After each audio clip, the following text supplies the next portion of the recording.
Okay, you need about 4 to 5 yards of crepe fabric to achieve this design. Okay, now I actually tried making this pant cutting a flare. I tried cutting flare and I intended to cut flare then pleat the flare, but it didn't work out as I wanted, so I had to get another 5 yards. So first you want to do is to fold your 5 yards into two. Mind you, you will have some fabric remaining because this is like by 60 and I'm sure your trouser length is not 60, so you still have a lot of pieces left to create maybe like a top or something else. Okay, now fold your fabric into two. If you're using 4 yards or 5 yards, just fold it into two equal parts like this. The next thing you want to do is to fold this into two again, but this time around you're going to leave about 3 inches before placing the other two. Let me show you. So right here I folded it into two, and then you can see the extra 3 inches on the lower layer of my folded fabric. So that will be for the back. Okay, and then the one that is on fold will be for the front pieces. All right, the sides will not have any joining.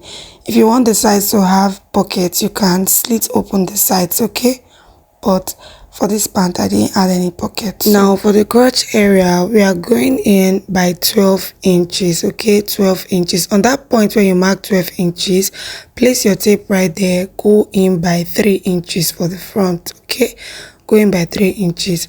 Now after you've marked the 3 inches, you will use your ruler, connect from that point where you have 3 inches, connect it back to the waistline just like this. Now what we just created is for the front pieces. Okay, now we'll lift the front pieces up a little and then we'll create the crotch for the back. Go in by 13 inches for the back, and then on that 13 inches you're going in by 4 inches. Okay, just like this.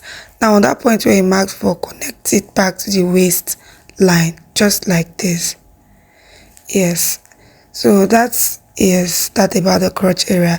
The next thing I want to do now is to create the curve between the midpoint of the lines we drew. So just like this, curve that crotch area just like this.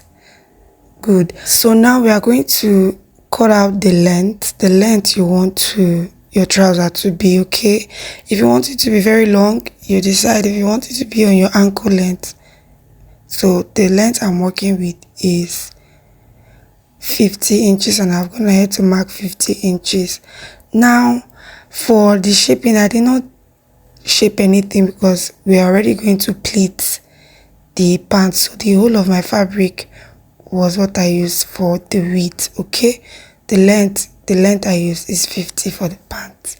Good. Now go ahead and cut around the crotch area. Okay, just like this. Do the same for the back pieces. You can see what we have, right? Now please, I want you to take notes. This tutorial, this pattern I use is for a size 14, size 12. If you're size 10, size 8, size 6, please remove 1 inch from the crotch depth.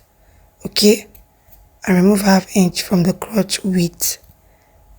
Anyway, now I'm just pinning up the front pieces together, and I'm also pinning up the back pieces. You can see that I showed you the rainbow pin. You need this rainbow pin if you're going to be pleating because it helps you to secure your fabric properly. So I've pinned the crotch area of the front pieces and that of the back pieces. Remember, there will be no side joining. Okay, so after opening this up, this is what it looks like. Okay, now you want to start pleating. Okay, I'll make pleats and then pin up with my pins. You guys, if you have not subscribed, I don't know why you have not subscribed. I will take so much time, so much energy. I will invest money, get fabric, sometimes get fabric twice, just to show you the right way to achieve your designs without making mistakes, without costing you your client trust. And to subscribe is a problem. Me and you will fight to subscribe to this channel. Why have you not subscribed? What did I do to you? Okay, please subscribe, and you can now go ahead and insert your pleat.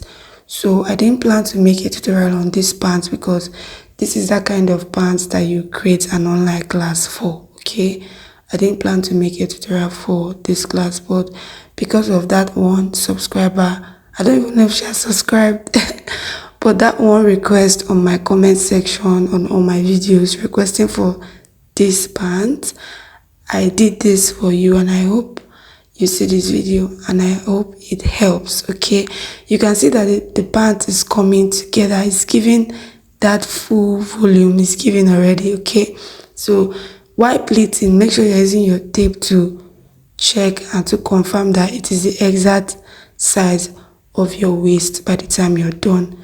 So I don't have a video showing you how to insert your waistband and all of that, but I think with this tutorial you should be able to walk around creating this pant yourself. So here I am done with one side of my pants. Now I'll go ahead and repeat the same process for the other side. After that, you go ahead and stitch the other parts of your pants, fix your waistband, and that's how you achieve this beautiful pants. See you in my next video, guys. Bye.